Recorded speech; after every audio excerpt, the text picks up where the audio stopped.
Sveiki, Svetelė. Geras sargybinį turi.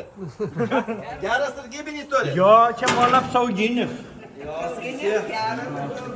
Vairimas.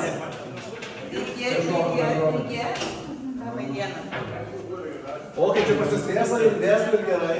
Dėstų, sakau. Kol kas neprikaito dar.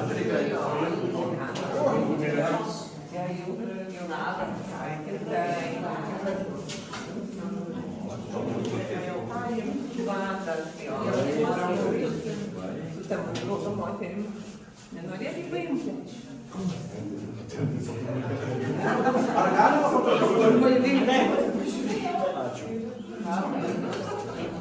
Tai pirmiausia, aš norėsiu su jumis nusifotografuoti. Tiksliau visą kompaniją. Bet pirmiausia, Tai gal ten ant šviežio oro. Gerai, pasakysi tai. O čia pasvarykit, pasižiūrėkit, o gal neturėsit nefotografuoti.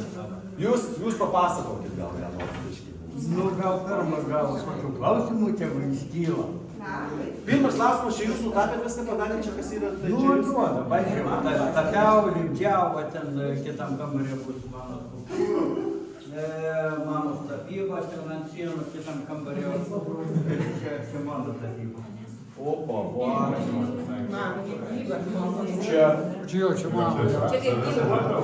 čia gražu.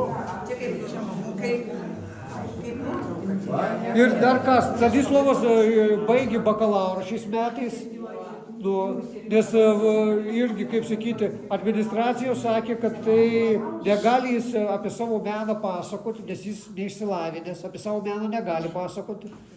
Taip, tai jis įstojo, baigė aukštąjį ir dabar dar toliau tęsia mokslus magistrą. Ir dabar sakė dokumentus. Patikė.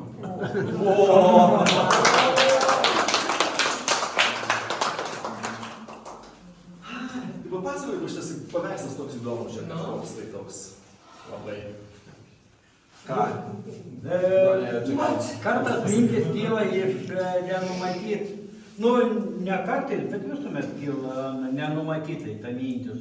Nu ir čia tokias staklius keistas, pamačiau pas vieną žmogų kaime. Nu ir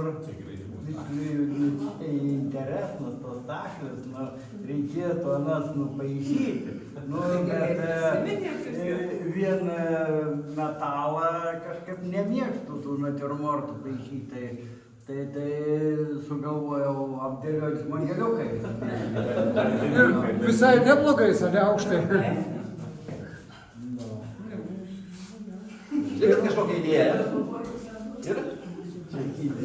Va čia yra idėja labai įdomi, čia yra apie legendą, kaip velnės nešė žydą, tikrą akmenės legendą šiaip. Jo, akmeniai yra tokie velnių pelkė ir pakraštys vadinas Leidarinė.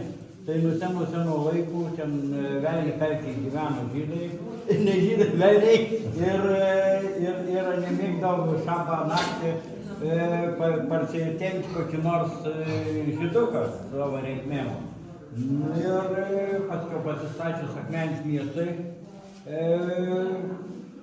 atsidarė žydai savo maldos namus, ką pas mus vadinam žydų šiolių. Nu ir